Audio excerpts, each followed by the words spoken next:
আমরা যে ইউনিভার্সিটিতে পড়াশোনা করি, গোটা দুনিয়ার যে বিদ্যাপীঠগুলি আছে,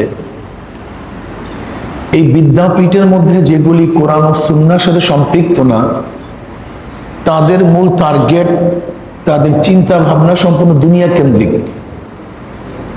দেখবেন এখানে যত সাবজেক্ট আছে, সমস্ত সাবজেক্ট খাওয়া এবং বাঁচা, দুনিয়াতে কিভাবে খাবো, কিভাবে বাঁচবো, কিভাবে ভালো থাকবো।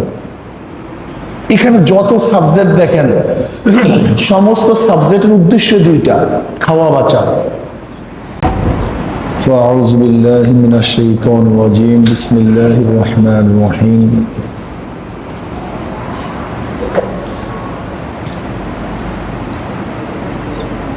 وتعاونوا على البر والتقوى ولا تعاونوا على الإثم والعدوان صدق الله العلي العظيم وصدق رسول النبي الكريم সবাই পড়ি সাল্লাল্লাহু আলাইহি ওয়াসাল্লাম।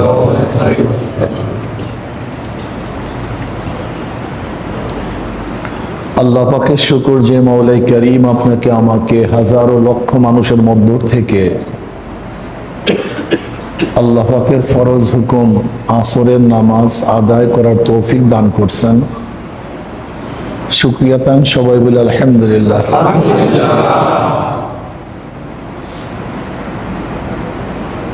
আল্লাহ পাক কালামে পাকের মধ্যে ফরমান, ইন্নাস সালাতা তানহা আনিল ফাহশাই ওয়াল মুনকার ওয়া লাযিকরুল্লাহি আকবার। নামাজ নামাজিকে সমস্ত গর্হিত কাজ থেকে, গুনার কাজ থেকে ফিরিয়ে রাখে। ওয়া লাযিকরুল্লাহি আকবার, আর জিকির হলো সবচেয়ে বড়।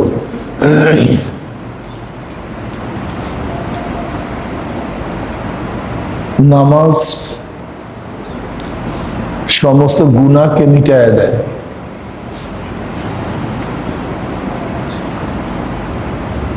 যে ব্যক্তি রীতিমতো নামাজ পড়ে, সে ব্যক্তি আস্তে আস্তে অবশ্যই ভালো হয়ে যায়।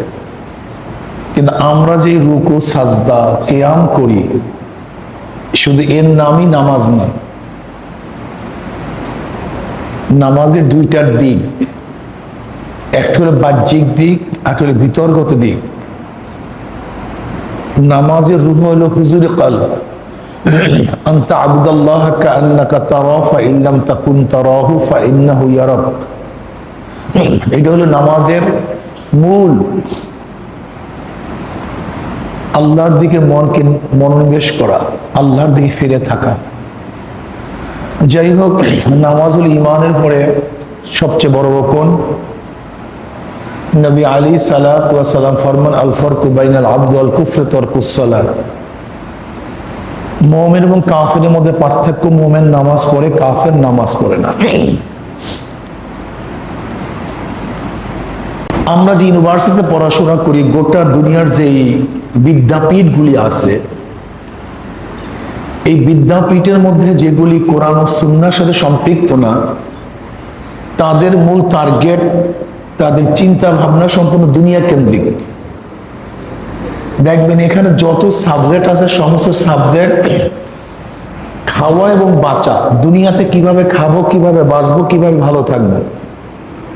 এখানে যত সাবজেক্ট দেখেন, সমস্ত সাবজেক্টের উদ্দেশ্য দুইটা, খাওয়া বাঁচা। এর বাহিরে কোনো সাবজেক্ট এখানে নেই। নবী রসুলগণ অবশ্যই এই সাবজেক্ট নিয়ে দুনিয়াতে আসেন নাই।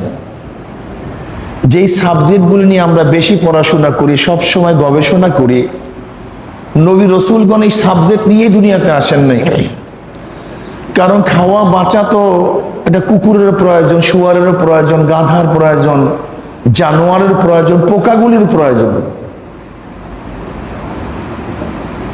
আমরা যেই বিষয় নিয়ে বেশি কালচার করতেছি, বেশি গবেষণা করতেছি, এগুলি তো যে কোনো প্রাণীর প্রয়োজন,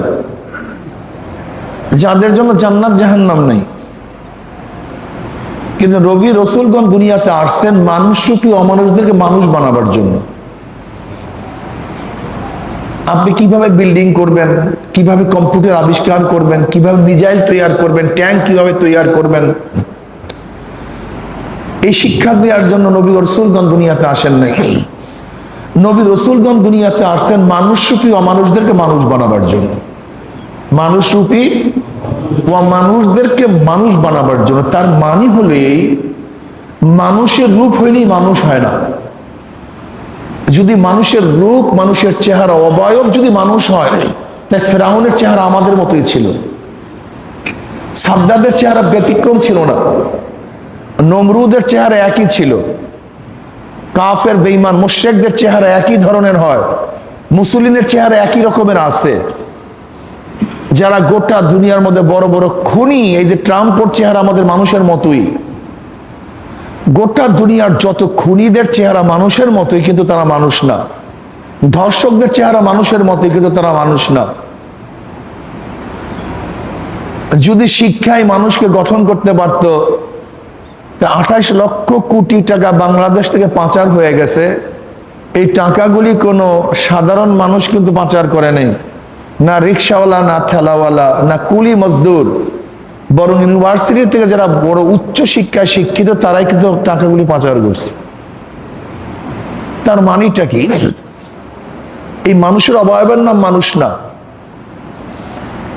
বরং মানুষরূপী অমানুষদেরকে মানুষ বানাবার জন্য নবী রসুলগণ দুনিয়াতে আসছেন। ওমর ইবনে খাত্তাব রাদিয়াল্লাহু তাআলা ইসলাম গ্রহণ করার আগে নবী আলাইহিস সালাতু ওয়াস সালাম হত্যা করার জন্য রওনা করছে। অথচ ওমর ইসলাম গ্রহণ করার পরে নবী আলাইহিস সালাতু ওয়াস সালাম বললেন, আমার পর কেউ নবী হলে ওমর নবী হয়ে যেত। তার মানে পরিবর্তনটা কি হয়েছে, এটা আমাদের দেখার বিষয়, এখানেই গবেষণার বিষয়। ওমর রাদিয়াল্লাহু তাআলা নবী আলাইহিস সালাতু ওয়াস সালাম হত্যা করার জন্য রওনা করছেন। অথচ ওমর ইবনে খাত্তাব রাদিয়াল্লাহু ইসলাম গ্রহণ করার পরে তার কথা পানিতে শুনে মিশরের নীল নদের কাছে চিঠি লিখছে যে, হে নীল নদ, যে আল্লাহর হুকুমে জারি হও, আমার চিঠি পাইতে দেরি, জারি হইতে দেরি হবে না। এই চিঠি পড়তে দেরি, জোয়ার হইতে দেরি হয়নি। এখন ওমরের কথা পানি শুনে ওমর ইবনে খাত্তাব রাদিয়াল্লাহু তাআলা আনহু মদিনার মধ্যে খুতবা দিতেছিলেন, আর সেখান থেকে আওয়াজ করছেন, ইয়া সারিয়াতুল জাবাল, এ সারিয়া পাহাড়ের দিকে তাকাও। বাতাস তার আওয়াজ সিরিয়া পৌঁছায় দিছে। উমরের কথা এখন বাতাস শুনে। তার মানিটা কি, এই পরিবর্তনটা কি? বিলালে হাফসি রাদিয়াল্লাহু তাআলা আনহু গোলাম জাত গোলাম ছিলেন, নিজেও গোলাম, বাবায় গোলাম, দাদায় গোলাম, তার কোনো দাম মূল্য ছিল না। কিন্তু নবী আলাইহিস সালাতু ওয়াস সালাম মেরাজের রজনীতে পায়ের শব্দ পান, জুতার শব্দ পান। জিবরিলকে বলছেন, কার পায়ের শব্দ? বলে বেলালে হাফসির পায়ের শব্দ। বেলালে হাফসি হাঁটে জমিনের মধ্যে, পায়ের আওয়াজ আরশের মধ্যে। এই বেলালে হাফসির মধ্যে কি পরিবর্তন চলে আসছে, এটা গবেষণার বিষয় আছে কি নেই? এটাই গবেষণার বিষয়। হাজারো মানুষ একসময় চুরি করছে, ডাকাতি করছে, কিন্তু দিনের বুঝ আসার পরে সে নিজের উদ্যোগে সেই মালগুলি ফেরত দিচ্ছে। ভাই, আমি চুরি করছিলাম, ডাকাতি করছিলাম, নিয়ে নেন। এই পরিবর্তনটা কি? আজকে আমাদের সমাজের মধ্যে এত খারাপিয়াত, এমন কোন সেক্টর নাই যেখানে খারাপিয়াত নেই, অপকর্ম নাই, ঘুষ, দুর্নীতি, ধর্ষণ, এর তো শেষ সীমা নাই। এর কারণটা কি? এত আইন, এত কানুন, এত পুলিশ প্রশাসন, এত কিছু থাকা সত্ত্বেও মাদকের বিরুদ্ধে জিরো টলারেন্স ঘোষণা করার পরেও মাদক বাড়তেছে। শুধু তাই নয়, দেখা যারা মাদক নিয়ন্ত্রণ অধিদপ্তরে চাকরি করে তারাই মাদকের ব্যবসায়ী। যেই পুলিশ মাদক ব্যবসায়ীকে ধরবে তার কাছেই মাদক পাওয়া যায়। এর কারণটা কি? এই আইনের মাধ্যমে শুধু মানুষকে কন্ট্রোল করা সম্ভব না। আমি উদাহরণ দেই, আজকে আমাদের দেশে এত আদালত, অথচ যেই পরিমাণ মামলা পেন্ডিং আছে, যদি কোনো নতুন মামলা না হয় 82 বছর লাগবে এই মামলা শুধু ফয়সালা করতে। অথচ ওমর ইবনে খাত্তাব রাদিয়াল্লাহু তাআলা প্রধান বিচারপতি, আবার দেশের প্রধান, কোনো মামলা পেন্ডিং নেই। কারণটা কি? এটা ভাবতে হবে, এইটাই বুঝতে হবে। আমরা শুধু আইনের মাধ্যমে দেশে শান্তি চাই, এটা সম্ভব না। কোনোদিন যত নৈতিকতার পরিবর্তন না আসবে, আপনি কতজনের পিছনে থাকবেন, কতজনের পিছনে আপনি সিআইডি টিভি লাগাবেন, কিন্তু মানুষ যদি চরিত্রগত ভালো হয়ে যায়, আখলাকি হয়ে যায়, আল্লাহকে ভয় করে, তাহলে মানুষগুলির পিছনে আপনার সিআইডি এর দরকার নেই। এমনিতেই মনে করেন আমার পিছনে ফেরেশতা আছে। সিআইডি হিসেবে কি আছে? কিরামান কাতিবিনা ইয়ালামুনা মা তাফআলুন। এই ভাব যদি একবার কার মধ্যে পয়দা হয়ে যায়, এই পুলিশের দরকার হবে না, নিজেকেই মনে করবো আমার পিছনে এমনি পুলিশ দাঁড়ানো আছে। এই ভাব, এই হালত। যাই হোক, নবী রসুলগণ এই মানুষরূপী অমানুষদেরকে মানুষ বানাবার জন্য দুনিয়াতে আসছেন। যে জান্নাত সম্পর্কে আমরা জানতাম না, জাহান্নামের পরিচয় আমাদের কাছে ছিল না, আল্লাহর পরিচয় ছিল না, এই নবী রসুলগণ সেই আল্লাহর সাথে বান্দাদের তাআরুফ মারিফাত সম্পর্ক স্থাপন করার জন্য দুনিয়াতে আসছেন। কুলু লা ইলাহা ইল্লাল্লাহ তুফলিহুন। যাই হোক, আপনারা যেই বিষয় নিয়ে গবেষণা করেন, এরকম অনেক বিষয় আছে আমাদের চেয়ে জানোয়ার অনেক বেশি অগ্রসর। চোখের পাওয়ার আমাদের চেয়ে কবুতরেরও বেশি। আপনারা আমাদের চেয়েও ভালো জানেন, এই কবুতরগুলো উপর থেকে উড়ে, আমরা একটা ধান যেরকম বড় দেখি, উপর থেকে একটা কবুতর ওই ধানটাকে ওইভাবেই দেখে। চোখের পাওয়ার কত মারাত্মক। আটলান্টিক মহাসাগর কয়েকবার পাড়ি দিচ্ছে এক একটা কবুতর। সাইবেরিয়া, অস্ট্রেলিয়ার থেকে শীতের সিজনে এই আপনাদের রংপুরও না কোন জায়গায় আসে না, ওই যে এই বিদেশি হাঁসগুলি, পাখিগুলি, হ্যাঁ আসে। ওকে কে রূপ দিছে, ম্যাপ কে দিছে, ওকে কে রাস্তা বাতাইছে? আমাদের নাবিকদের জন্য কত কিছুর প্রয়োজন, আবার কতবার রাস্তা ভুল করি, আর ওখান থেকে হাজার হাজার মাইল দূর থেকে আসে, নাই ম্যাপ, নাই নাবিক, নাই রুট। এই আপনাদের এখানে রংপুরে এই একটা এলাকার মধ্যে তার জন্য নিরাপদ, এটা কিভাবে জানছে? একদিনও চিন্তা করছেন?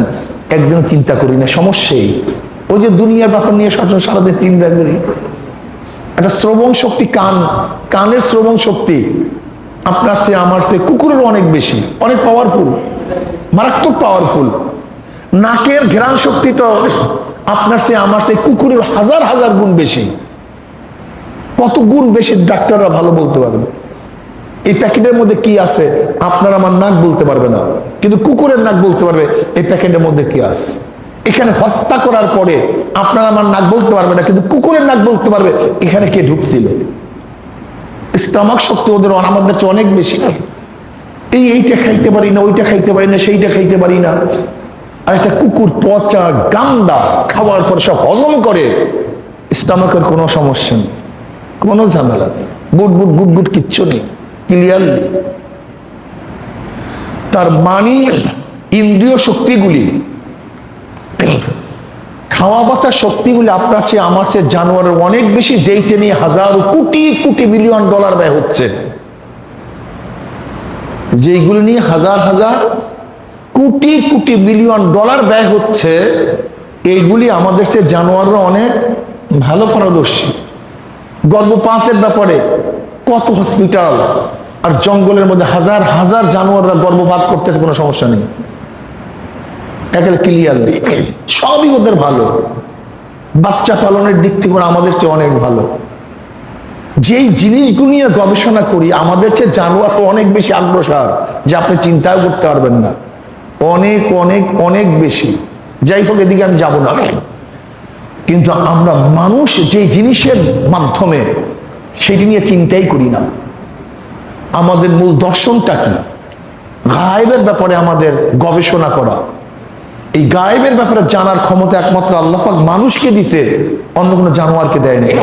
গায়েব পঞ্চেন্দ্রিয়র মাধ্যমে যা দেখা যায় না, ঘ্রাণ নেওয়া যায় না, শোনা যায় না, স্বাদ গ্রহণ করা যায় না, স্পর্শ করা যায় না, এমন জিনিসের নাম গায়েব। আর এই গায়েব সম্পর্কে বোঝার ক্ষমতা একমাত্র আল্লাহ পাক মানুষকে দিছে, অন্য কোনো জানোয়ারকে দেয়নি। এর জন্যই মানুষ দামি, মানুষ এর জন্যই দামি। আল্লাহ আছেন, আমরা পঞ্চ ইন্দ্রিয়ের মাধ্যমে দেখি না, কবের আযাব পঞ্চ ইন্দ্রিয়ের মাধ্যমে জানি না, দেখি না, কিন্তু এলেম অবশ্যই আছে, এটা বুঝার ক্ষমতা আল্লাহ কাকে দিছে? এই মানুষকে দিছে। এর জন্য মানুষ দামি, এর জন্য মানুষ জান্নাতি, এর জন্য মানুষ জাহান্নামী। যাই হোক, দুনিয়ার মধ্যে বিশ্বাসকে কেন্দ্র করে হাজারো ধরনের মানুষ আছে। বিশ্বাস, আমি বিশ্বাস করি ডেমোক্রেসি একমাত্র মুক্তির পথ, এরকম স্লোগান দেয় না? আমি বিশ্বাস করি কমিউনিজম একমাত্র মুক্তির পথ, এরকম বলে না কেউ? বলে। আমি বিশ্বাস করি সেকুলারিজম একমাত্র মুক্তির পথ, এরকম আওয়াজ শোনেন না? আমিও বিশ্বাস করি একমাত্র ইসলাম মুক্তির পথ। তোমার বিশ্বাস নিয়ে কোনো সমস্যা নেই, কিন্তু আমার বিশ্বাস নিয়ে তোমার এত সমস্যা কেন? বুঝতে পারিনি। ইউনিভার্সিটির সামনে যদি কেউ বলে আমি কমিউনিজমে বিশ্বাসী, কমিউনিজম কায়েম হলে এইটা হবে সেইটা হবে, হ্যাঁ সাধুবাদ, খুব স্মার্ট ছেলে। আমি বিশ্বাস করি ডেমোক্রেসি, খুব ভালো ছেলে। আমি বিশ্বাস করি সেকুলারিজম, হ্যাঁ খুব ঠিক আছে, আধুনিক। কিন্তু আমি যখনই বলি আমি বিশ্বাস করি ইসলাম, বলে এটাই জঙ্গি। আজীব ব্যাপার। তুমি একটা বিশ্বাস করো, আমি একটা বিশ্বাস করি, তোমার বিশ্বাসে সমস্যা হয় নাই, আমার বিশ্বাসে তোমার সমস্যা কেন? তার মানে এখানে সমস্যা সৃষ্টি করা হয়, এটা হলো আসল কথা। একজন সেকুলার দেখবেন বড় দাড়ি রাখছে, মোষ এত বড় রাখছে, চুল এত বড় রাখছে, কোনো সমস্যা নেই। কিন্তু একজন মুসলমান যখন ঠিক মতো দাঁড়িয়ে রাখবে, এই সমস্যা। কি আজীব একটা সমস্যা, আমি কথাটা বুঝাতে পারিনি। একজন সেকুলার এই হাফ প্যান্ট পরে ঘুরবে, কোনো সমস্যা নেই, কিন্তু আমি জুব্বা পরলি সমস্যা। ঘটনা কি? তোমার হাফ প্যান্টে যদি সমস্যা না হয়, আমার ফুল প্যান্টে তোমার সমস্যা হবে কেন? এটা বলো তো, কি আশ্চর্য বিষয়। তুমি পুরুষ হয়ে যে ধরনের চুল রাখো তাতে কোনো সমস্যা নাই, আমি সুন্নাত অনুযায়ী চুল রাখে তোমার সমস্যা হবে কেন? তুমি সেকুলার হয়ে উলঙ্গ অবস্থায় মেয়ে লোক বের হলে কোনো সমস্যা নাই, তা আমি বোরকা পরলে সমস্যা হবে কেন? আমি কথাটা বুঝাতে পারিনি। তুমি যদি উদারপন্থী হও, তা আমাকে উদারপন্থী মানো না কেন? তার মানে সমস্যা সৃষ্টি করা হয়। আমি প্রশ্নগুলি কথাটা বুঝতে পারছি তো? আসলে মূল প্রশ্ন কি করা হয়? সৃষ্টি করা হয়। এই সৃষ্টি কারা করে? আমার দুশ্মনরা।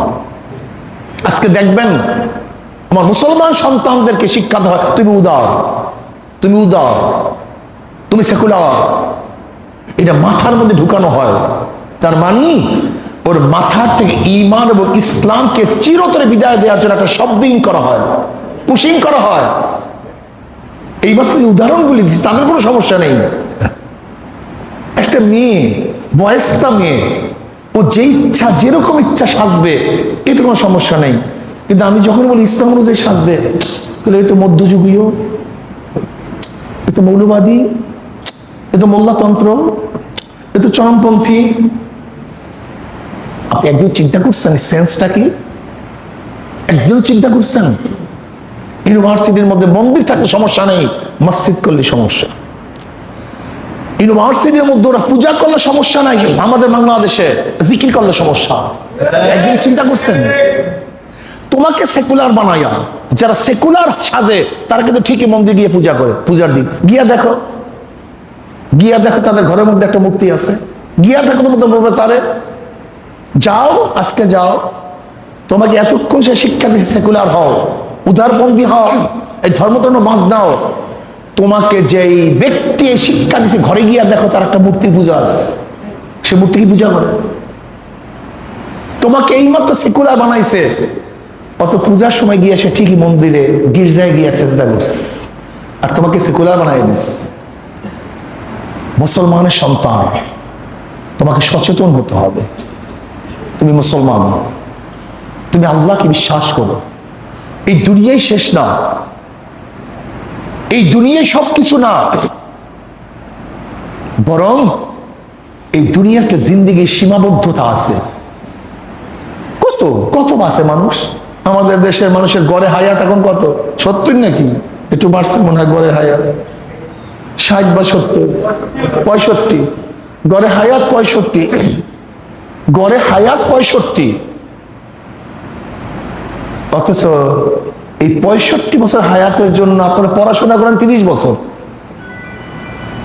এক ব্যক্তি অনার্স, মাস্টার্স, ডক্টরেট করতে 30-32-এর আগে কেউ বের হতে পারে না। অনার্স, মাস্টার্স, তারপর কি ডক্টরেট। 32-33-এর কমে তো প্রশ্নই আসে না, 35-36 বছর লাগে ডক্টরেট করতে গেলে। তা থাকে কয়দিন কম তো 66 বছরে। এরপর বিবাহ শাদী, এরপর চাকরি, যখন আরাম করবেন তখন আর কাজ নেই, কারবার শেষ। এই জিন্দিগির জন্য জীবনটাকে শেষ করছি, কিন্তু যেই জিন্দিগির শুরু আছে শেষ নেই, সেই জিন্দিগির জন্য আপনি কতটুকু সময় দিলেন আমাকে বলেন তো? কি চিন্তা ভাবনা করছেন? এর জন্য আমি আমার মুমিন মুত্তাকিন, সালিহিন, আবিদিন, কানিতিন, যারা আল্লাহকে বিশ্বাস করেন, তাদের ব্যাপারে আমার ছোট্ট একটা কনসেপ্ট, এটা মনে রাখবেন। একটা আল্লাহর ওয়াস্তে এই কনসেপ্টটা কোনোদিন ভুলবেন না। শুধু একটা কনসেপ্ট, সেটা কি? আপনার ভাই, আপন ভাই, সে ইউনিভার্সিটিতে ভর্তি হয় নাই, কিন্তু আপনি ইউনিভার্সিটিতে ভর্তি হয়েছেন, বলেন তো তার চাল চলন, ওঠা বসা সমান হবে না ভিন্ন হবে? কারণটা কি? আপনি একটা নিয়ন্ত্রণের মধ্যে আছেন। আপনার বহুত কাজ, এই পরীক্ষা, এক্সাম, এই আমার লেখা, এই ক্লাস, বিভিন্ন ঝামেলা আছে আমার, কিন্তু আমার ভাই কিছু নেই। ঠিক যারা মোমেন না, আর যারা মোমেন, যারা মুসলমান না আর যারা মুসলমান, এদের মধ্যে কাজকর্মের পার্থক্য হওয়ার দরকার আছে কি নেই? শুধু এতটুকু মনে রাখেন, আপনার মোমেন, ও মোমেন না। আপনার ছাত্র, ও ছাত্র না। আপনি মুসলমান, ও মুসলমান না। আপনি একজন গায়বী মুসলিমের সাথে তুলনা করবেন নিজেকে? আচ্ছা বলেন তো, ভালো ছাত্র কি ভালো ছাত্র অনুসরণ করে না মূর্খদের অনুসরণ করে?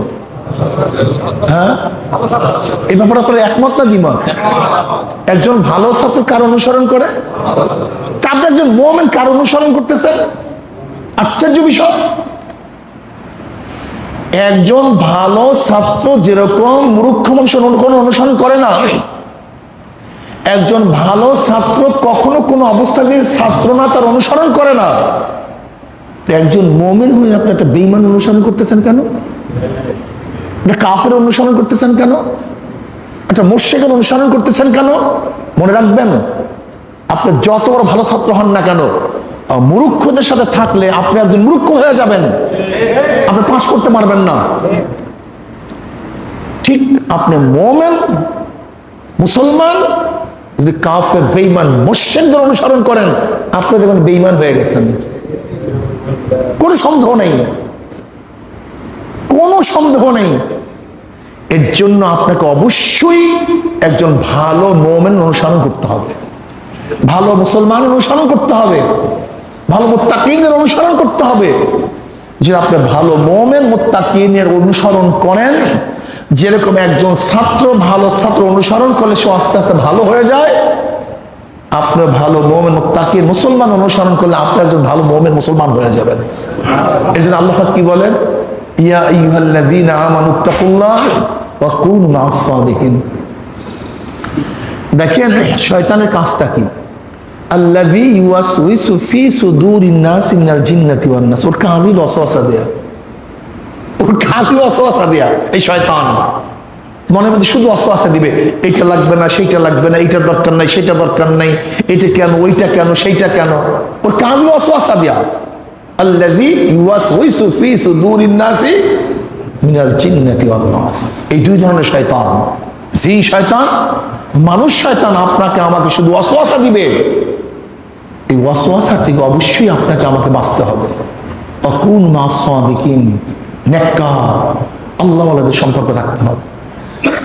যাই হোক, জুলাই যুদ্ধ কেন হয়েছিল? বৈষম্য বিরোধী আন্দোলন হয়েছিল। বৈষম্য বিরোধী, যেখানে বৈষম্য থাকবে না, সব জায়গায় বৈষম্য দূর। কি কথা ঠিক না? আজকে বৈষম্য দূর এখনো হয় নাই। কাজে বৈষম্য যতদিন পর্যন্ত দূর না হবে ততক্ষণ পর্যন্ত আন্দোলন থামবে না ইনশাআল্লাহ। আন্দোলন চলতে থাকবে, হয়তো স্তমিত হবে, কিন্তু আন্দোলন কিন্তু বন্ধ হবে না। আবারও যখন বৈষম্যতা বেড়ে যাবে তখন দেখবেন আবু সাঈদের মতো আবারও যোদ্ধারা শহীদ হবে। কি কথা ঠিক না? আবু সাঈদ আজকে দুনিয়াতে নেই, অনেকেই দুনিয়াতে নেই। আমরাও রাস্তায় ছিলাম, আল্লাহ হয়তো আমাদেরকে রাখছেন। তারাও রাস্তায় ছিল, তারা নাই, আমরা তাদের জন্য দোয়া করি।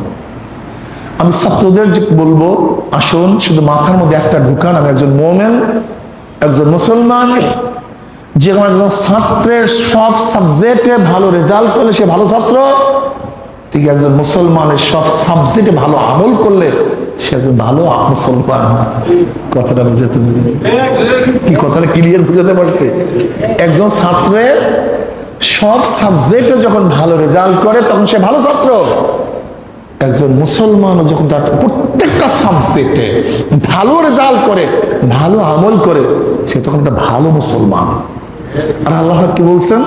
ওয়ালা তামুতুন্না ইল্লা ওয়া আনতুম মুসলিমুন। খবরদার মুসলমান না হইয়া কেউ মরিও না। আল্লাহ আমাকে এবং আমাদের সবাইকে মুসলমান হয়ে মৃত্যুবরণ করার তৌফিক দান করেন। আর ছাত্র বন্ধুদেরকে বলবো, এক পরিবেশে থাকেন, এই পরিবেশের মধ্যে দিনদার নেককারদের পরিবেশ খুবই কম, নগণ্য। এর জন্য যেখানে নেককার আল্লাহওয়ালা পাবেন তাদের সোহবাতে কিছু সময় দেওয়ার চেষ্টা করবেন। রাজি আছেন ইনশাআল্লাহ? ইসলামী ছাত্র আন্দোলনের পক্ষ থেকে আজকে আয়োজন করা হয়েছে। ইসলামী ছাত্র বাংলাদেশ জুলাই বিপ্লবে সবচেয়ে বেশি ভূমিকা পালন করেছে, অনেক ভূমিকা পালন করেছে। আমাদের বহু ছাত্র শহীদ হয়েছে। আমরা তাদের জন্য দোয়া করব, আমার জন্য দোয়া চাই।